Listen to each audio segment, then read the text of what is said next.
कहानी जब स्टार्ट होती है तो हमें एक रेस्टोरेंट में एक डॉक्टर को दिखाया जाता है जिसका नाम डॉक्टर बेक है। और वो यहाँ पर डेट के लिए किसी लड़की का इंतजार कर रहा होता है, लेकिन जो लड़की उससे मिलने आने वाली थी वो फोन करके उससे मना कर देती है, जिस पर डॉक्टर उदास हो जाता है।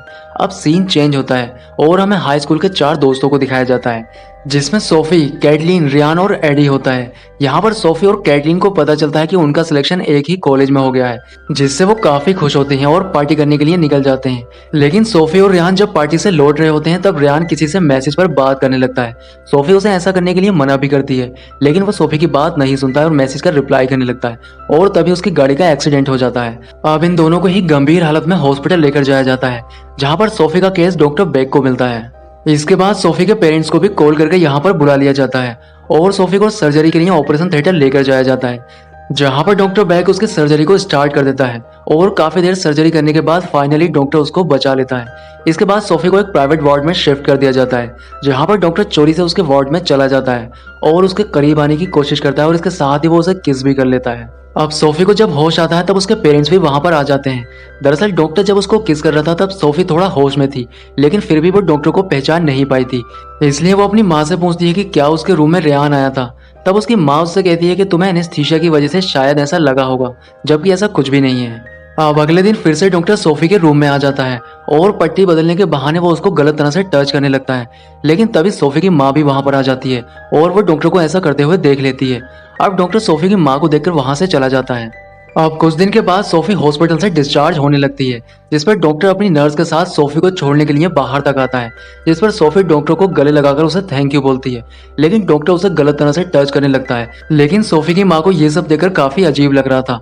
हॉस्पिटल से डिस्चार्ज होने के बाद सोफी रियान के घर जाती है और उससे पैचअप करने की कोशिश करती है, क्योंकि एक्सीडेंट के बाद दोनों का ही ब्रेकअप हो गया था। लेकिन रियान काफी गुस्से में होता है, इसलिए वो सोफी से यहाँ से जाने के लिए बोल देता है। अब सोफी को काफी बुरा लगता है और घर जाने के बाद सोफी अपनी माँ को सारी बात बताने लगती है। दूसरी ओर डॉक्टर सोफी के प्यार में इतना पागल हो चुका था कि वो ये इमेजिन करने लगता है कि सोफी उससे मिलने के लिए उसके घर पर आई है। अब एक हफ्ते के बाद फिर से सोफी अपना चेकअप कराने के लिए हॉस्पिटल जाती है, जिस पर डॉक्टर भी काफी एक्साइटेड था सोफी से मिलने के लिए। यहाँ पर सोफी डॉक्टर को एक टेडी बियर और एक लेटर देती है और वो उससे कहती है कि उसे इस लेटर को घर जाकर खोलना चाहिए।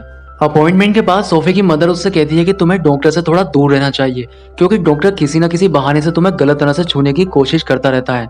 लेकिन सोफी अपनी माँ की इस बात पर यकीन नहीं करती है। वो उससे कहती है कि वो 60 साल का डॉक्टर मेरे साथ ऐसा कैसे कर सकता है। अब शाम को डॉक्टर उस लेटर को खोलकर पढ़ने लगता है, जिस पर एक कन्फेशन लिखा था, लेकिन डॉक्टर उस कन्फेशन का गलत ही मतलब निकाल लेता है। उसे लगता है कि सोफी भी उसे पसंद करने लगी है, इसलिए वो सोफी का हर जगह पर पीछा करने लग जाता है और वो सोफी का पीछा करते हुए एक मॉल तक पहुंच जाता है, जहां पर कैटलीन और सोफी बैठी होती हैं और वो जानबूझकर उनके सामने आ जाता है, जिस पर सोफी उसको देख लेती है और अपने पास बुला लेती है। अब डॉक्टर कैटलीन को कुछ लेने के बहाने से यहाँ से भेज देता है और वो सोफी से बात करने लगता है। इसके साथ ही वो सोफी का हाथ को भी टच करने लगता है, जिस पर सोफी अपना हाथ पीछे की ओर खींच लेती है।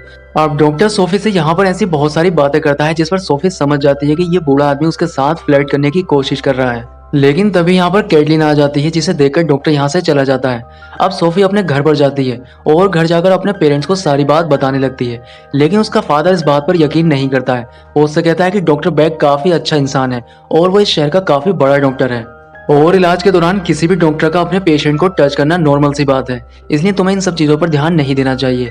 लेकिन सोफी की माँ भी अपने हस्बैंड से यही बात कहती है कि डॉक्टर एक अच्छा इंसान नहीं है, इसलिए तुम्हें डॉक्टर से जाकर बात करनी चाहिए। अब अपनी वाइफ के कहने पर वो डॉक्टर से बात करने के लिए चला जाता है, जहाँ पर डॉक्टर उससे कहता है कि सोफी जो भी तुमसे कह रही है वो सब कुछ झूठ है। दरअसल सोफी ही मेरे प्यार में पड़ चुकी है और वो अपनी बात को सही साबित करने के लिए वो सोफी द्वारा दिए गए टेडी बियर और उस लेटर को उसके पिता को दिखा देता है, जिसे देखकर सोफी के पिता को यकीन आ जाता है कि इसमें गलती डॉक्टर की नहीं है, बल्कि सारी गलती सोफी की है।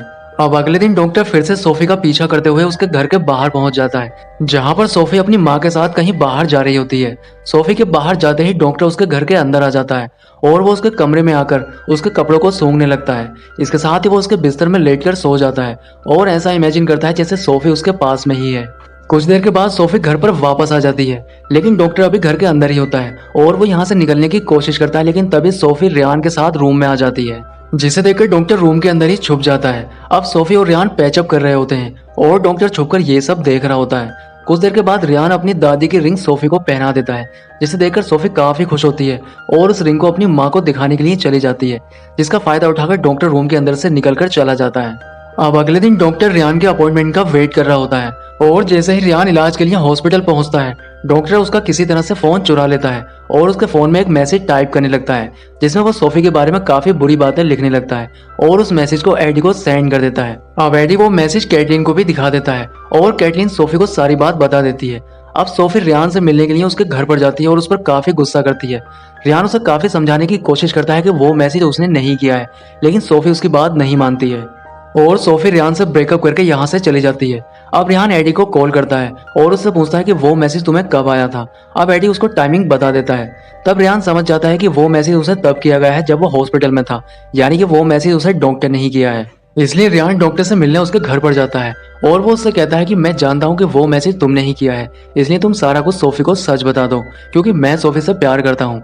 लेकिन डॉक्टर उससे कहता है कि सोफी से मैं प्यार करता हूँ, इसलिए तुम्हें सोफी से दूर रहना चाहिए। अब डॉक्टर की ये बात सुनकर रियान को काफी गुस्सा आता है और वो उस पर अटैक करता है, लेकिन उसकी टांग में चोट लगी होने की वजह से वो डॉक्टर को नहीं मार पाता है। अब रियान अपनी कार में आकर सोफी को मैसेज करता है जिसमें वो सोफी को बताता है कि हमारे बीच झगड़ा कराने के लिए वो मैसेज डॉक्टर ने किया था क्योंकि डॉक्टर तुम्हें पसंद करने लगा है। इसके बाद सोफी रियान का वो मैसेज कैटरीन को दिखा रही होती है, लेकिन तभी यहाँ पर डॉक्टर आ जाता है जिस पर सोफी उससे कहती है कि क्या तुम हमें फॉलो कर रहे हो, लेकिन डॉक्टर उससे मना कर देता है। यहाँ पर डॉक्टर सोफी को एक डोल देता है, लेकिन सोफी डॉक्टर की इन हरकतों से परेशान हो चुकी थी, इसलिए वो यहाँ से चली जाती है। अब घर जाने के बाद सोफी अपनी माँ को सारी बात बताने लगती है। वो अपनी माँ से कहती है कि डॉक्टर उसका कुछ ज्यादा ही पीछा करने लगा है और वो डॉक्टर से परेशान हो चुकी है, इसलिए हमें डॉक्टर की अब कंप्लेन करनी चाहिए। अब सोफी की मदर सोफी को लेकर हॉस्पिटल जाती है और वो डॉक्टर को वार्निंग देने लगती है कि वो सोफी से अगर दूर नहीं हुआ तो वो उसकी पुलिस कंप्लेन कर देगी।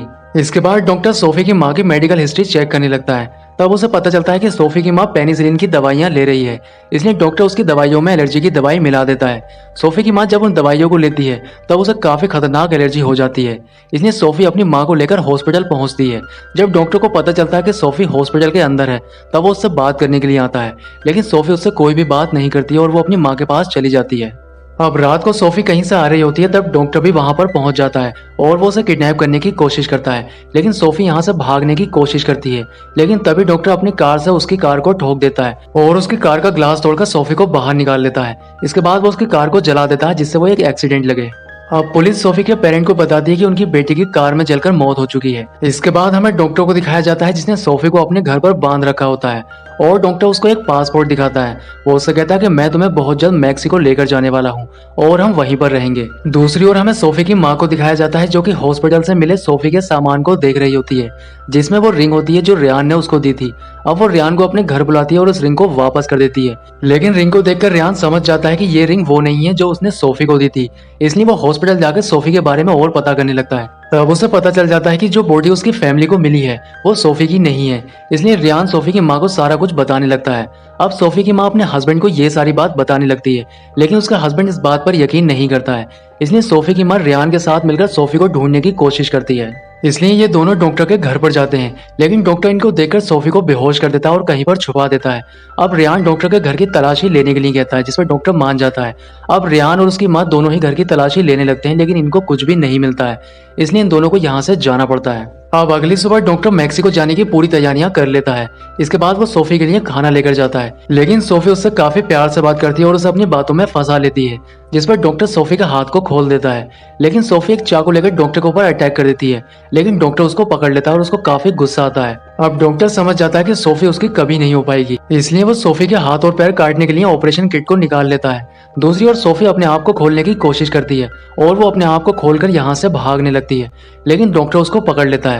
लेकिन तभी सोफी के हाथ में एक स्टिक आ जाती है और वो डॉक्टर के ऊपर अटैक करती है, जिससे वो बेहोश हो जाता है। अब सोफी घर से बाहर आकर उसकी कार लेकर यहाँ से भाग जाती है और अपने घर पर पहुंचती है, जहाँ पर उसका फ्यूनरल चल रहा होता है। अब सभी लोग सोफी को देखकर काफी हैरान होते हैं और सोफी के पेरेंट अपनी बेटी को देखकर खुशी में गले लगा लेते हैं और इसी सीन के साथ मूवी का एंड हो जाता है।